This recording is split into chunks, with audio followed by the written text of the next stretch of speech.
شهر رمضان الذي أنزل فيه القرآن۔ السلام علیکم ناظرین، امید کرتا ہوں آپ خیریت سے ہوں گے۔ اللہ رب العالمین ہم سب کو اپنے حفظ و امان میں رکھے۔ جیسا کہ اللہ رب العالمین کی توفیق و رحمت سے آج رمضان مبارک کا 11واں روزہ ہے، اور ہماری جو رمضان سیریز کا دوسرا سیشن تھا ہر پارہ کی پہلی آیت کا ترجمہ اس کی تفسیر کے حوالہ سے، آج چونکہ 11واں روزہ ہے تو ہم 11ویں پارہ کی پہلی آیت کا ترجمہ اس کی تفسیر جاننے کی کوشش کریں گے۔ سب سے پہلے اب 11ویں پارہ کی پہلی آیت کی تلاوت سماعت فرمائیں۔ اعوذ باللہ من الشیطان الرجیم، بسم اللہ الرحمن الرحیم۔ يعتذرون إليكم إذا رجعتم إليهم قل لا تعتذروا لن نؤمن لكم قد نبأنا الله من أخباركم وسيرى الله عملكم ورسوله ثم تردون إلى عالم الغيب والشهادة فينبئكم بما كنتم تعملون۔ جی، یعتذرون، وہ عذر پیش کریں گے، الیکم، آپ کی طرف، اذا رجعتم الیہم، جب آپ لوٹ کر جائیں گے۔ یہاں بات ہو رہی ہے منافقین کی، کہ جو منافقین جنگ تبوک کے موقع پر پیچھے رہ گئے تھے، وہ جنگ میں شریک نہیں ہوئے تھے، وہ جنگ سے ڈر گئے تھے، وہ جنگ میں جانا ہی نہیں چاہتے تھے، ان منافقین کا یہاں ذکر ہو رہا ہے۔ کیا ذکر ہو رہا ہے کہ یعتذرون الیکم اذا رجعتم، یہ آپ کے سامنے عذر پیش کریں گے جب آپ جنگ سے واپس آئیں گے۔ آپ سے آ کر کہیں گے کہ فلاں مسئلہ بن گیا، فلاں چیز ہو گئی، فلاں بیماری آ گئی، فلاں کام آ گیا، یہ الٹے سیدھے آپ کے سامنے عذر پیش کریں گے جب آپ لوگ جنگ سے واپس جائیں گے۔ یہ نبی کریم صلی اللہ علیہ وآلہ وسلم کو اور آپ کے صحابہ کو مخاطب کیا جا رہا ہے کہ جب آپ جنگ سے واپس جائیں گے تو منافقین آپ کے پاس آ کے یعتذرون، وہ عذر پیش کریں گے کہ ہم جنگ پر اس لیے نہیں گئے، اس فلاں کام تھا، فلاں کام تھا، فلاں مجبوری تھی، فلاں کام آ گیا۔ تو عذر کہتے ہیں کسی الزام سے بچ جانا، کسی چیز کو پیش کر کر، اس کو عذر کہا جاتا ہے۔ تو آگے اللہ تعالیٰ فرمایا کہ آپ ان کو کہہ دیجئے، کل کہہ دیجئے اے محمد صلی اللہ علیہ وآلہ وسلم، لا تعتذروا، ہمارے سامنے عذر کو پیش نہ کرو، آج تمہارے عذر کو قبول نہیں کیا جائے گا، آج تو تم جو بھی بات کرو گے وہ بات کو قبول نہیں کیا جائے گا، تم جو بھی کہو گے وہ جھوٹ کہو گے۔ لن نؤمن لکم، ہم اس بات پر ایمان نہیں لانے والے، ہم اس بات کو نہیں مانیں گے جو تم عذر پیش کرو گے، لن نؤمن لکم، ہم اس کو نہیں ماننے والے، اس کو ہم قابل قبول نہیں لانے والے۔ آگے فرمایا قد نبأنا اللہ من اخبارکم، اللہ نے ہمیں اس بات کی خبر دے دی، من اخبارکم، جس بات کو تم بیان کرنا چاہتے ہو، جو خبر تم دینا چاہتے ہو، اللہ نے ہمیں اس بات کی پہلے ہی خبر پہنچا دی ہے۔ مطلب کہ جو تم بہانے، جو تم عذر لے کر آئے ہو ہمارے پاس، اللہ نے ہمیں ان عذروں کی وجہ پہلے ہی بتا دی ہے۔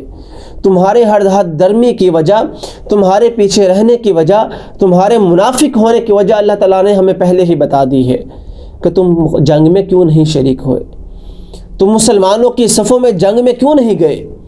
اللہ تعالیٰ نے ہمیں پہلے ہی اس بات کی خبر دے دی ہے۔ آگے فرمایا وَسَيَرَ اللَّهُ عَمَلَكُمْ، ان قریب اللہ دیکھے گا عملکم، تمہارے عمل، ورسولہ، اور اس کا رسول۔ کب دیکھیں گے؟ قیامت کے دن۔ کیا مطلب کہ وَسَيَرَ اللَّهُ، اللہ تعالیٰ ان قریب تمہارے عملوں کو دیکھیں گے، تمہاری باتوں کو نہیں سنا جائے گا، تمہارے عذروں کو، تمہارے بہانوں کو نہیں سنا جائے گا، سنا جائے گا تو دیکھا جائے گا تمہارے عملکم، تمہارے اعمال کو دیکھا جائے گا کہ تم جنگ میں شریک ہوئے تھے یا نہیں ہوئے تھے،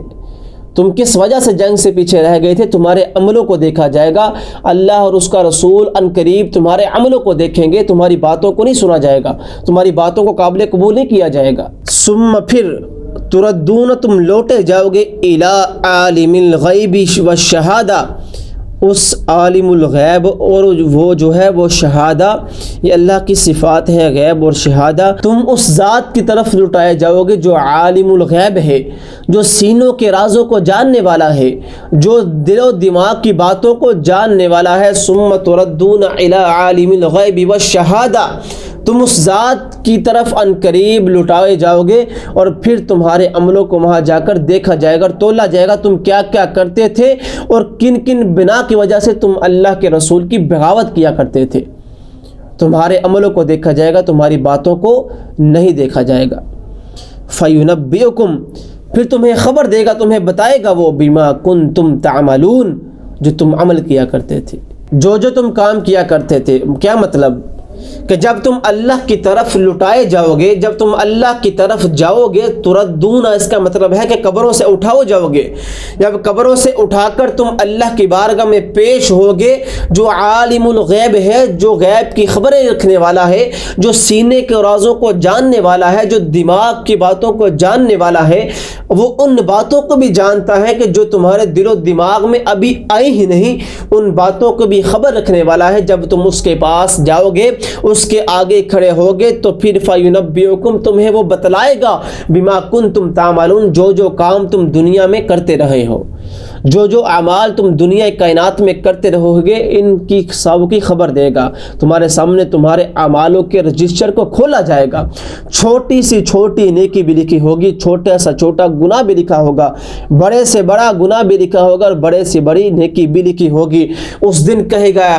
ہائے یہ کیا ہو گیا، ان لکھنے والوں نے اور ان رجسٹروں پر ہماری تو چھوٹا چھوٹا گناہ بھی لکھا ہے، ہمارا چھوٹا چھوٹا اعمال بھی لکھا ہے، آج ہمارا کیا بنے گا؟ اس دن پھر اللہ تمہیں فَيُنَبِّئُكُمْ خبر دے گا جو تم کرتے رہے ہو۔ تو اللہ تعالیٰ اس آیت میں فرما رہے ہیں کہ جو لوگ جنگ تبوک میں آپ صلی اللہ علیہ وآلہ وسلم کے ساتھ جنگ میں شریک نہ ہوئے تھے، وہ آپ صلی اللہ علیہ وآلہ وسلم کے جنگ سے جانے کے بعد عذر پیش کریں گے، وہ بہانے لگائیں گے، تو آپ پہلے ان سے کہہ دیجئے کہ ہمارے سامنے کوئی بہانے نہ لگانا، ہمارے سامنے کوئی عذر پیش نہ کرنا، آج کے دن تمہارا کوئی بھی عذر قابل قبول نہیں کیا جائے گا، اور جو تم باتیں کرنے والے ہو، جو تم عذر پیش کرنے والے ہو، اللہ تعالیٰ نے مجھے اس کی پہلے ہی خبر دے دی ہے وحی کے ذریعے۔ آگے فرمایا کہ اللہ تعالیٰ عنقریب اللہ تعالیٰ دیکھے گا تمہارے اعمال اور تم اللہ کی طرف لٹائے جاؤ گے، جو عالم الغیب ہے وہ تمہیں بتلائے گا پھر جو اعمال تم اس دنیا کائنات میں کرتے رہے ہو۔ اس دن پھر تمہارا حساب ہوگا، تمہارے دل میں جو باتیں تھیں ان کا بھی حساب ہوگا، جو تمہارے دماغ میں جو باتیں تھیں جس وجہ سے تم بہانے لگا رہے تھے، ان سب باتوں کا اس دن حساب لیا جائے گا۔ یہ تھا ترجمہ اور اس کی تفسیر۔ اللہ رب العالمین سے دعا ہے کہ اللہ رب العالمین ہم سب کو قرآن کو سمجھ کر اس پر عمل کرنے کی توفیق عطا فرمائے۔ وآخر دعوانا ان الحمد للہ رب العالمین۔